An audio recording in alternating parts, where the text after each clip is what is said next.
Assalamualaikum warahmatullahi wabarakatuh. Alhamdulillahirabbil alamin. Matur nuwun dumateng Mbah Nun. Saya Hilmi dari Sidoarjo. Eh, Bolehkah saya bertanya, ini kendala saya sendiri, saya seorang pendidik, guru. Kemudian orang tua saya juga guru MI. Pengalaman dari orang tua saya yaitu beliau pernah mengajar di 6 instansi selama 30 tahun beliau ngajar, dan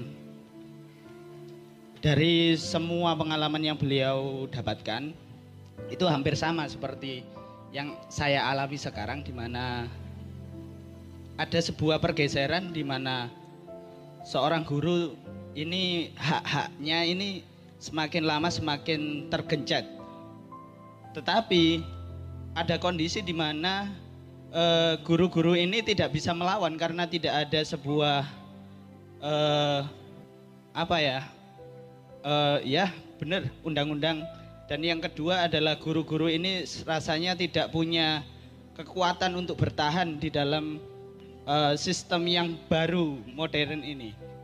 Jadi guru-guru ini ingin menerapkan sebuah pola ideologi yang hakiki sebenarnya, tetapi dia harus tergencet oleh beberapa ya target dan permintaan yang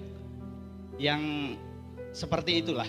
Akhirnya pendidikan yang dihasilkan atau yang disampaikan kepada murid itu akhirnya mengalami sebuah ya penurunan. Penggencetan itu dari kurikulum atau Dignas, ataukah dari orang tua murid, ataukah dari apa? Dari kebudayaan? Dari semua yang saya pikirkan itu hampir komplit. Dari pertama dari kurikulum, yang kedua dari sekolah, yang ketiga dari wali murid. Jadi ini guru ini kadang-kadang tergencet pada kondisi itu, dimana kalau misalkan galak takut sama orang tua, bahkan kadang sekarang ini galak dimarahin sama sekolah.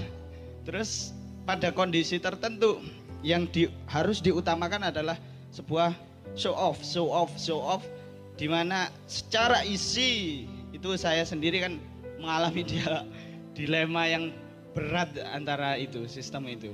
Oke, kita lihat itu akibat dari suatu sebab. Sebabnya adalah karena kita menerapkan dan 100% meniru pendidikan barat, yang asal-usulnya adalah pendidikan yang tidak berketuhanan, yang melihat manusia secara keliru, sehingga lahirlah hak asasi manusia, lahirlah liberalisme, lahirlah egalitarianisme dan seterusnya, yang Tuhan tidak diperhitungkan sebagai faktor. Itu lahir sejak abad 14 ketika terjadi revolusi industri dari Renaissance, sehingga kalau dulu yang berkuasa itu raja, kemudian gereja, berganti kepada pedagang. Nah, pedagang ini bisa menjadi kuat karena ada revolusi akal sehat atau revolusi intelektual. Nah, sekarang adalah puncak dari revolusi sekularisme intelektual itu. Maka akibat budayanya kayak nguniku, nek guru tergencet siji oleh kurikulum, nomor loro oleh orang tua murid, nomor 3 oleh harga diri sekolahan dan keselamatan sekolahan. Nyuwun sewu kepaksa tak jelas titik.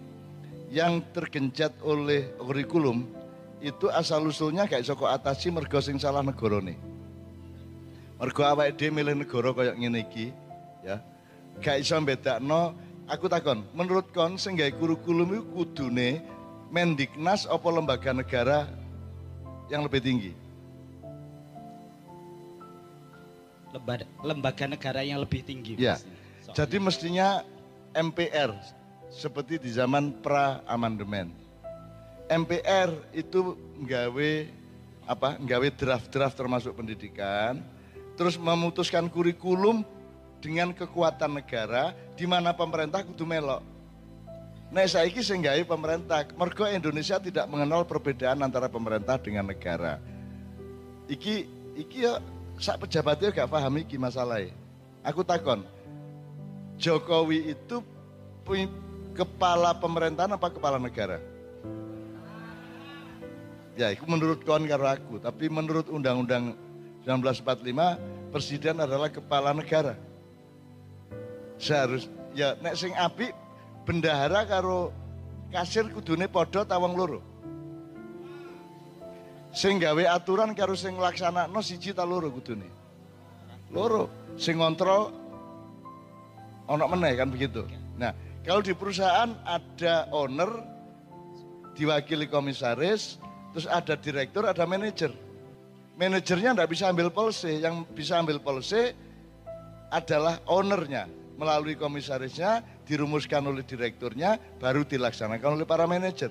Nah di Indonesia, manajer itu ya direktur, direktur itu ya owner, owner itu ya komisaris. Kata gak kacau ya apa? Mergo Undang-Undang Dasar 45-nya sudah salah sejak awal. Iki nek duduk aku ditangkep pisan. Aku ngomong ini berkali-kali, salah negara sampean niku. Nek akibat kaya ngene iki ancene salah aturane.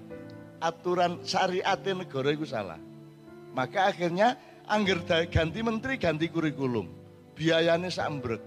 Bendino diganti. Biyen PNS saiki ASN. Biyen lonte mari ngono ganti begenggek. Mari ngono ganti balon, mari ngono ganti WTS, mari ngono ganti PSK. Enteno dilungkas ganti apa? Ya tak gare.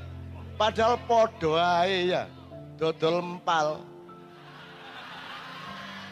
Ngono ya. Nah, sekarang menteri selalu punya hak dan otoritas tertinggi untuk ganti kurikulum. Tapi nek awakmu, nah nanti jalan keluarnya nanti dulu. Itu sebabnya kenapa Anda disiksa oleh kurikulum. Dan itu 100% guru-guru disiksa oleh kurikulum. Jadi koncomu sambrek. Jadi ojo ngersulan teman-teman. Ya apa caranya ngakali? Kalau di sini jelas yang dipelajari di sekolah umum sini hanya 4 pelajaran yang masuk UNAS. Anak saya juga sekolah di satu sekolah yang urusan kurikulum 30% kok di sekolah. Alah 30% sudah cukup kayak lulus. Yang 70% strategi kita sendiri. Ide kita sendiri. Jadi awakmu kudu duwe skala prioritas. Gitu ya. Nomor loro soal nomor 1 kan harus ada perubahan sistem negara. Nah, dilalah kita itu punya presiden-presiden yang tidak paham itu. Dan rakyat juga tidak ngerti kudune presidenmu sing ya apa kan ya gak paham. Sing kok delok gantengi, aduh, Sandi. Sandi. Manis-manis kalem, ngono ya apa. Milih presiden mergo gantengi lho. Lah ngono ya. Oke, jadi Anda harus sabar. Mungkin seumur hidup, apalagi saya yang sudah 66 tahun, mungkin kita tidak bisa mencapai apa yang kita cita-citakan. Tapi kita tetap punya siasat dengan Quran kita. Kita pasti punya ide untuk mengatasi itu, yang pertama. Yang kedua disiksa oleh sekolahan. Jadi sekarang itu harga diri diletakkan di tempat yang salah. Misalnya ada rapat 2 kabupaten untuk merundingkan bagaimana anak-anak ujian nanti dikasih jawaban. Pak, di daerah lain jawaban ujian itu didistribusi didol oleh orang Diknas, oleh guru-guru, didol jawabannya. Ono sing 4 juta, ono sampai 14 juta, ono sampai 20 juta. Itu kan mengkhianati pendidikan dan menghancurkan anak didik. Nah, rapat 2 kabupaten ini, kita harus membagi ujian. Jawaban ujian. Kenapa? Karena kalau tidak, nanti kalau banyak tidak lulus, kabupaten kita malu. Kepala dinasnya malu, sekolahnya juga malu. Jadi nek sekolahan kok sing lulus mek didik izin. Akhirnya dikai jawaban. Iku bener tak gak? Apa gunanya sekolah? Gitu ya. Nah, terus ono ayate. Pemerintah harus membantu rakyatnya, maka dikai jawaban. Ngono ya? Ya apa kan? Ya apa ini? Ulama harus membantu umatnya, terus dikai jawaban. Ngono ya? Kepala sekolah dan guru harus membantu muridnya, maka ditutui jawabannya. Jadi kita sudah sampai kepada tingkat kesesatan akal pikiran dan strategi kebudayaan dan pendidikan yang luar biasa salah. Nah, ojo ngersulo kan, kudu iso mau cara. Nomor 3, wong tua. Biyen niku sampean cilian sampean lak tahu disamblek bapak. gak ngaji njalin bu garisan bu. Ditablek karo jajadah mbok apa lah kan jewewer sampai tuwa didelepno ndek sumur. Iya didelep-delepno ndase. Nek saiki melanggar HAM. KDRT ngono iku. Dadi arek saiki iki gamoh-gamoh. Gak tahu dibanting, gak tahu gelut. Murid dikongkon piket. Gantian sing nyapu kelas. Ngono ya. Iku biasa to ket biyen. Dek kene kan gak ono cleaning service di sini. Anak-anak ini semua yang membersihkan dan melakukan semuanya. Nah hati-hati nih anak sampai orang tua rene lho, anakku rene bayar kok dadekno jongos, ngono kok ngomongnya. Ki wong tua tambah suwe tambah gendeng wong tua iki. Loh, nek anakmu kepingin dadi wong sing ampuh, ya dilatih. Carane nglatih disiplin, kudu gelem nglakoni sembarang sing apik. Nek perlu dandani genteng ya nek arek wedok aja ya. Menek kelopo, nyapu, umbah-umbah, ya, tertib semuanya, kebersihan, ketertiban, apapun saja. Lah saiki wong tuane muring-muring ya. Loh anak saya ini bayar kok di sini diperlakukan sebagai jongos. Dijewer muring-muring wong tuane lak ngono saiki. Jadi tolong orang-orang tua murid, tolong berpikir kembali dan menimbang-nimbang kembali. Wong sampean dhewe biyen cilikan sampean.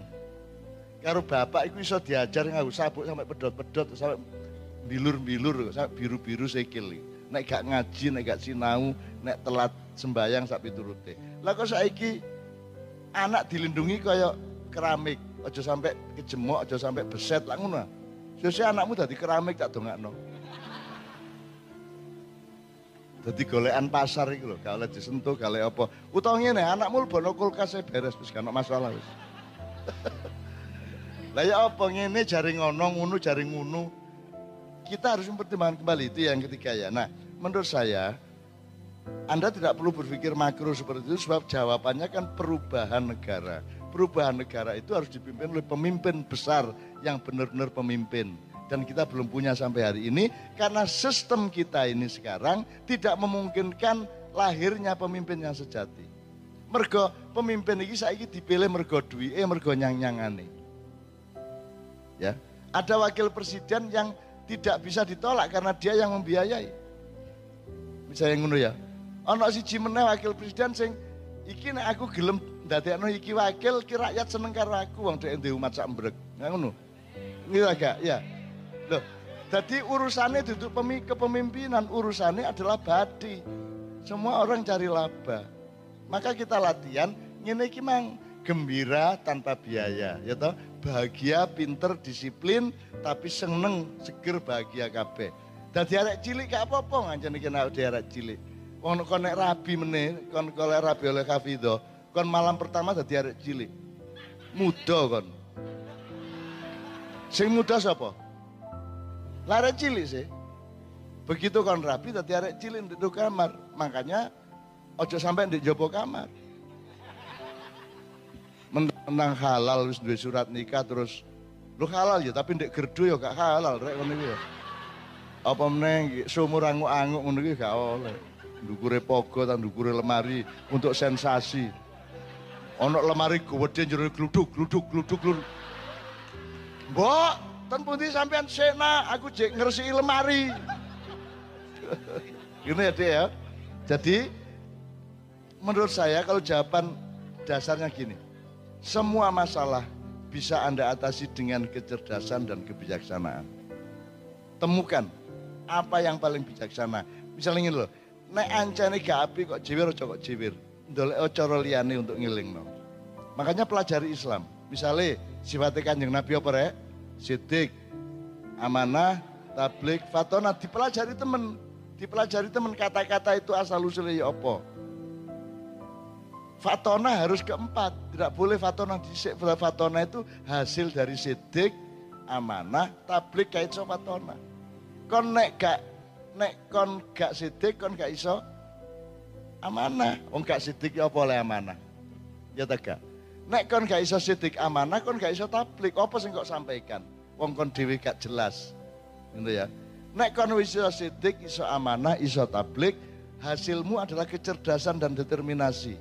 Fal tandur nafsu ma qaddamat ligot. Kamu akan bisa menembus yang orang lain tidak bisa tembus. Kamu akan kasful hijab, kamu akan menguak tabir-tabir kehidupan.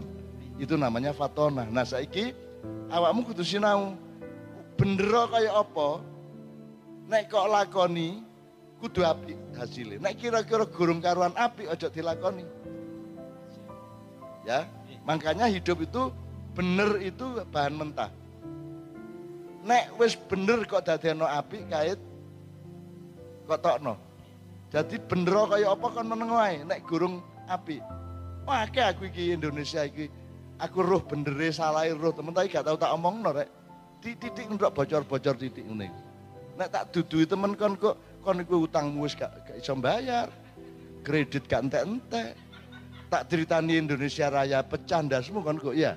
Mulane aku nek sinau bareng ngene iki pokoke ya apa awakmu gembira, punya kecerdasan yang bertahap dan bisa mengelola hatimu, pikiranmu dan hidupmu sendiri. Ngono ya, Dik ya. Saya yakin Anda dan orang tua Anda bisa menemukan itu. Jadi pedomannya benar tapi disensor asal baik. Baik pun belum tentu baik, harus bijaksana. Makanya watawasau bil haqi watawasau besar. Selama ini ditamakan saling menasihati kebenaran dan kesabaran. Saya kita kei tafsir lain. Kon saling mengingatkan termasuk guru dan murid. Antara guru dengan guru, murid dengan guru. Tapi bukan tentang kebenaran, bukan tentang kesabaran. Tapi dengan benar dan dengan sabar. Bener kaya apa, nek gurung wayahe kon sabar. Misalnya ngelingno ibu kok ngene, ngelingno bapak kok ngene, kon duwe anak ngelingno anak, sik sabar. Bener kaya apa nek gurung wayahe kok omongno aja kok omongno. Lah ngono sih rek. Nek Jawa ana bener ana bener. Makanya saling mengingatkan watawasau bil haqi dengan bener, aja gak bener carane. Aja gak bener carane. Nek jek ado gurung tapek kenal kon ngomongi kudu sopan nemen. Nek wis rada idek kudu apik. Nek wis idek nemen ngomong apa adanya bener gak apa-apa. Misale bapak sampun dahar nek kono ya. Terus sing rada idek ngene pun nangan sampean. Gitu ta? Tapi nek ngarepe wis mbadok kon. Ngono ya. Gak masalah wong wis idek kok. Gitu ya. Itu teori Quran. Kalau masih jauh bil hikmah. Nah, tergantung kasus Anda di sekolahan itu apa? Kalau harus bil hikmah, bil hikmah. Kalau sudah agak dekat fastabikul khairat. Kalau sudah deket bener nggak apa-apa. Kok pede nggak apa-apa, kok jiwir nggak apa-apa. Namanya kulil haqqa walau kana murran. Ngono ya, sip.